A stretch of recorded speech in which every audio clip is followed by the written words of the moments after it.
రాష్ట్ర వ్యాప్తంగా ప్రశ్న రావణ్ పైన వివిధ పోలీస్ స్టేషన్లో కేసులు పెట్టడం జరిగింది జనసేన నాయకులు. వాస్తవానికి పవన్ కళ్యాణ్ గారు నేను కక్ష సాధింపు తీర్చుకోను అంటూనే అతని ఈగో సాటిస్ఫాక్షన్, అతని కక్ష సాధింపు ఎలా ఉంటుందంటానికి ప్రశ్న రావణ్ బెస్ట్ ఎగ్జాంపుల్ ఈ రీసెంట్ టైంలో, అంటే గడిచిన ఒక వారం 10 రోజుల్లోపు. ఎందుకంటే ప్రశ్న రావణ్ స్టేషన్లో ఉన్నా కూడా ఇదే జనసేన నాయకులు స్టేషన్ గోడలు దూకి మరి అతని మీద దాడి చేసి అతను 4 కోసేయాలి, కొట్టాలి, అది ఇది అని చెప్పి పెద్ద రాదంతం చేశారు. ఇది అందరం చూసాం. ఇక పవన్ కళ్యాణ్ గారికి కోర్టులు ఎలా షాక్ అనేది కూడా గడిచిన 2-3 రోజుల నుంచి చూస్తూ ఉన్నాం. ఎందుకంటే ప్రశ్న రావణ్ పైన పెట్టినటువంటి సెక్షన్లు మెజిస్ట్రేట్ అంగీకరించలేదు. దాదాపు 4 కోట్లలో ప్రశ్న రావణ్కి వరుస బెయిల్ వచ్చేసినాయి. నిన్న రాత్రి ఫస్ట్ ఒకటి, తర్వాత 2, తర్వాత 3, మొత్తం ఈరోజుతో 4 స్టేషన్లో ప్రశ్న రావణ్కి బెయిల్. ఇక పవన్ కళ్యాణ్ గారి ఈగో సాటిస్ఫాక్షన్కి ఏముంది ఇక్కడ? ఏముంది అంటే ఎవరైనా కానీ ఒక ప్రభుత్వాన్ని, ఒక వ్యక్తి చేస్తున్నటువంటి, ఒక నాయకుడు చేస్తున్నటువంటి తప్పుని ఎత్తి చూపించడం ఇంత తప్ప ఆంధ్రప్రదేశ్లో అని ఈ ప్రశ్న రావణ్ తోటి మనం ఇక్కడ ఉదాహరించుకోవచ్చు.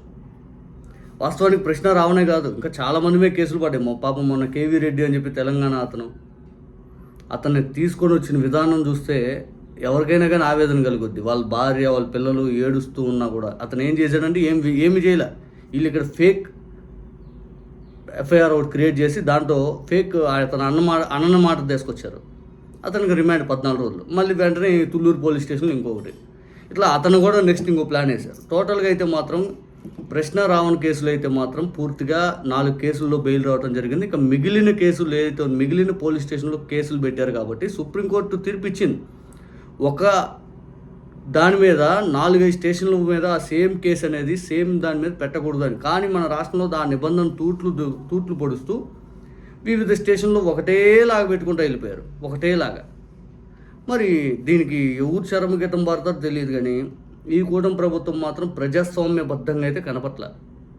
ప్రజాస్వామ్యబద్ధంగా ఇంకా ప్రశ్న రావణ్ కోర్టులో బెయిల్ వచ్చాక ఈరోజు పాయకరావులో బెయిల్ రాగానే బయటకు వచ్చి చెప్పాడు, నేను వీడియో కాదు కానీ ఒక ప్రెస్ మీట్ పెడతాను, నేను ఈ ఎపిసోడ్ మొత్తం పైన ఒక ప్రెస్ మీట్ పెట్టి పూర్తి స్థాయిలో ఏం జరిగింది ఏందని మొత్తం నేను మాట్లాడతాను. జడా శ్రావణ్ కుమార్ గారికి కృతజ్ఞతలు, ఏం లేకపోతే ఇదంతా అయ్యేది కాదు అని చెప్పి ప్రశ్న రావణ్ జడా శ్రావణ్ కుమార్ గారికి కృతజ్ఞతలు చెప్తూ ఇక ఆయన బయలుదేరారు. ఇక పోలీసులు తదుపరి ఆ ప్రశ్న రావణ్ని ఎక్కడైనా అరెస్ట్ చేసే ఛాన్సెస్ ఉన్నాయా, లేదు ఇట్లాగే వదిలేస్తారనేది మాత్రం చూడాలి. ఇంతకు మించి వెళ్ళిన ప్రతి దానికి అతన్నే కాదు, ఇక ఎవరైనా కానీ రాష్ట్రంలో ఏ ఒక్కరినైనా కానీ విపరీత దూరంతో అరెస్ట్ చేస్తే అది కూటమి ప్రభుత్వానికి చెడ్డ పేరు.